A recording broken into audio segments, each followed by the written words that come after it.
Hey there mga my loves, Capricorn! Thank you so much for always staying here with me in this channel, babe. So before we start your reading guys, napatiin ko muna lahat. Hi and hello there new subscribers, my name is Yan. Welcome po dito at sa ating mga returning viewers, thank you sa inyong walang sawang love and support for me. At yan nga mga babes, wala po tayong gender here. So by lalaki, LGBT, lahat po welcome. Pwede rin pong iswitch at magkapalit-palit yung mga roles because general reading ito. And at the end of the day, lahat po kayo ay may free will na free nyo pong gamitin anytime, anywhere. Cross-watchers at kung meron dito na Capricorn placement sa kanilang birth or natal chart, welcome din po kayo. Okay, so let's go ahead and check these messages right here for you, Caps. So, Archangel Michael, thank you so much, together with the angel guides.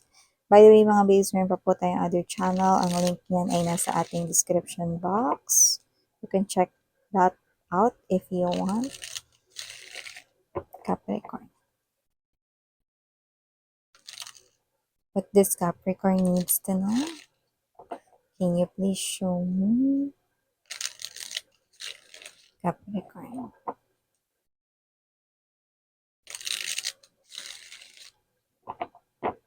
Okay, so let's go ahead and check this mga mensahe for you, Capricorn.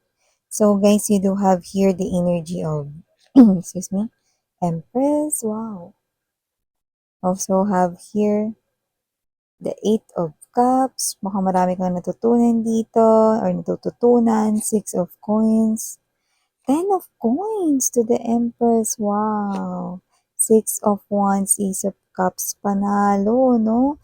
Ace of Cups ang sinabi ko, pero Two of Cups ito.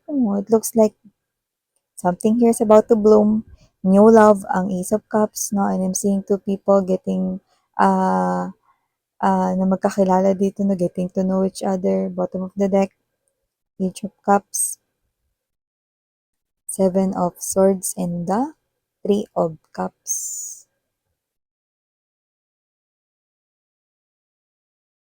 Okay, so Capricorn, nakita ko ito, beautiful. Mas magiging maayos, mas magiging maalwan at hindi nga lang mas no? Parang meron dito naghihintay na rich and wealth sa inyo. Yun ang nakikita ko dito, no? And it looks like this is a kind of a secret right now because my throat is reacting. Like, pwedeng dapat hindi ko pa masyadong i-spill yung tea or spill the beans here for you guys. But it looks like this is you, no? Mas mapapalawak mo ang inyo rito na negosyo, inyong kaperahan, no? Pananalapi. So, nakikita natin dito, Empress to the Ten of Coins energy. That's a lot, no? Marami yan mga babes, no? Kaya kung sino man yung mga energies na makakakuha nito, or makaka-resonate dito, nakikita ko na umikot na dito yung gulong ng tadhana for you guys and you will receive something na malaki in terms of your kaperahan. Baka padaanin yan sa career mo, sa job mo, no? Or padaanin yan sa iyo rito na parang mga day-to-day no, na ginagawa, no? If you are someone here na posibleng tinatry yung luck ninyo sa mga lotto, yan, no? Or mga outlets, no, yan, no, or mga parang mga paraffle or whatever, go ahead, do that, no. This is a double confirmation that you are heading towards here abundance in money, in cash, in money flow, no. So, nakikita natin yun dito, no, at maraming paraan para padaanin yan ni universe para makapunta sa iyo. Wow, Capricorn, definitely, no. Nakita tayo ng energy na may mga yayaman dito. Ang taray guys, no? Wow, claim na agad yan big time, no? Kagaya rin na sinabi ko kanina, meron din tayo ditong energy na posibleng maaaring nag-heal na kayo, maaaring kayo na nakaka-move on na kayo, no? So, nakita ko rito that kayo ito na posibleng nakaka-move on na sa inyo rito mga past, no? Na mga parang dati pinagsisihan niyo, nakilala niyo yung person na yan, or dati pinagsisihan ninyo no, na nakipagrelasyon pa kayo dyan, or whatever, mga ganon. No? But now, with the Empress, with the Eight of Cups energy, nakita ko rito that you are no longer playing the victim here, sweetheart. You are now someone here, no, na posibleng bumabalik na yung dati mong sigla. Kaya nakikita ko rin na maraming na dulot na lesson sa'yo, no, yung pinagdaanan mo na yan, so marami kang natutunan, mas naging matapang ka, mas naging stronger ka, no? At nakita ko na natuto ka ring magbigay lalo sa sarili mo, no? Especially taas yung kamay dyan nung parang wala lang tinira sa sarili kundi napunta na lang dun sa tao, no? Tapos ngayon na-realize mo ng pangit-pangit pala niya. Ang pangit-pangit pala ng ugali niya, ayan oh. Kasi nakita ko dito mga babes na yung iba, 'wag niyong tiniterno yung mukha ninyo 'no, para yun sa mga ex ng mga Capricorn ko diyan 'no. 'Wag niyo tiniterno yung mga mukha ninyo, mga ex ng Capricorn ko 'no. Kasi nakita ko rito na pangit na yung ex mo, pangit pa yung ugali niya, ano. So may mga gano'n miss yan, ay madami. So, nakita ko dito mga babes na kung sino man yung mga energies rito 'no, na naka-mo-move on na kayo, nare-realize niyo 'no, kung gaano kapangit yung inyong previous relationship at kung gaano kasaya na nakalaya at naka-move on na kayo dun. Ay salamat, buti na lang nailigtas ko ang aking sarili, you know, parang ganun yung energy ninyo ngayon, Capricorn. So, maliban diyan mga babes, nakakita rin ako ng energy rito na may new love na paparating sa inyo, 'no, new yun, like hindi mo pa nakikilala ever, someone brand new, 'no, at nakita ko na as you get to know each other, 'no, your bond strengthens at nakita ko rin dito na that person right here will reciprocate ano man yung ibibigay mong atensyon at nakita ko rito na ma-effort siya. Capricorn. Kaya kung sino man siya nakikita ko dito na posibleng siya ay medyo sikat sa mga nasa paligid niya, no?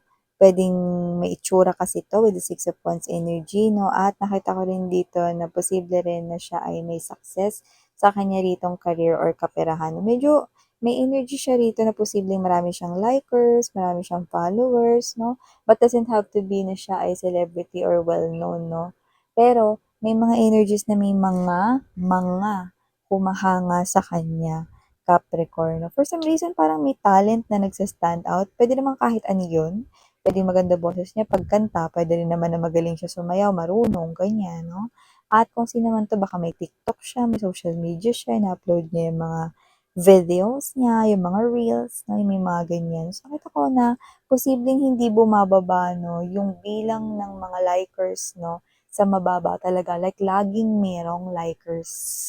May hearters. Tawag ko yun sa mga nagka-heart eh, no? Hearters, no? At yun nga, no?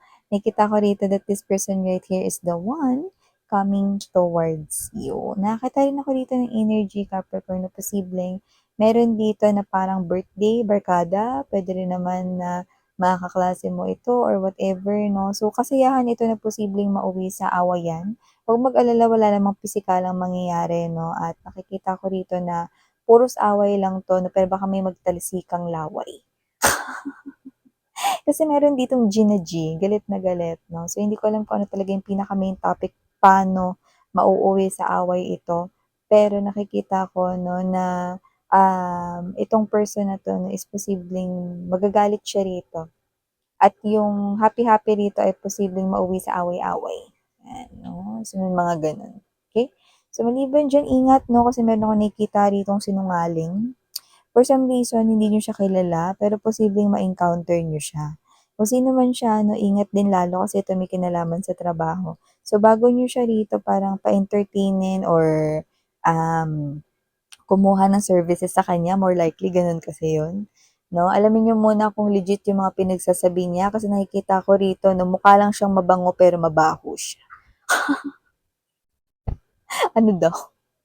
Kasi ganito yung mga babes, minsan kasi yung mga ano, mga bogus, mga may modus, 'no, mga mukha yung mababango, 'no, ginagamit nila yung mga itsura nila, minsan mga magaganda pa nga, mga gwapo yang mga yan, ta's mukhang neat, maayos tingnan, tidy, 'no, minsan naka-corporate attire pa, 'no. 'Pag tiningnan mo parang mukhang model, yung pala manggagancho. Okey? So, yan. Maliban diyan, Capricorn, nakakita rin tayo ng energy dito mga babes. Meron ba diyang mga magka-boyfriend, girlfriend, magka-connect na talaga, like mag-asawa na kayo? So, nakakita ko dito ng energy mga babes na posibleng meron kayo rito na pupuntahan na parang hindi niyo pa napuntahan ulit ever. Siguro dun kayo unang nag-date, dun kayo unang nagkakilala, whatsoever. No? So, hindi ko alam kung meron ba ditong anniversary na approaching, monthsary, weeksary, secondsary, puwedeng dun kayo ulit mag-spend ng inyo rito na special day dun sa lugar na yun, 'no?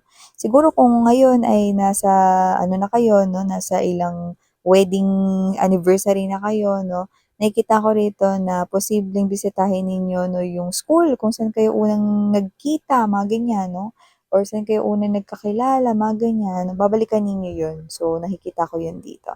I'm seeing two people right here 'no, going back doon sa same place na kung saan nagsimula ang inyong love story. Ang taray! So, last but not the least, message tayo dito for you guys. Nakita ko dito ng energy 'no, na posibleng meron dito na, babalik-balikan kayo. In short, mga babes 'no, hindi siya dito mapakali.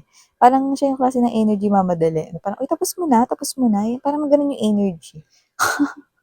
So, kailangan niyo rito ng pasensya 'no, kasi baka mabwisit kayo.